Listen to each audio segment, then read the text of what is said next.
लागतात, आपल्या मनात अनेक इच्छा असतात, त्यावेळेला माणसाला समाधान मिळू शकत नाही. पूर्णत्वाचं महत्व इथे सांगितलंय. अपूर्ण कुठलीच गोष्ट कामाची नसते. अपूर्ण दयाघन कामाचा नसतो, पूर्ण दयाघनाला महत्व आहे. अपूर्ण तिथी कामाची नसते, पूर्ण तिथी. आज पूर्ण तिथीच आहे, पौर्णिमा.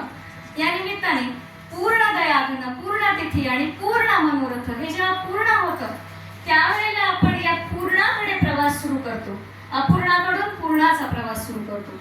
आणि म्हणून या संतांच्या सहवासाने या सगळ्या गोष्टी पूर्ण व्हायला लागतात. सुफलित करुणी पूर्ण मनोरथ, पुरविशी सकलही पोट. मनाचे सगळे लाडकोड, जसे आई बाळाचे लाडकोड पुरवते तसे सगळे लाडकोड पुरवले जातात.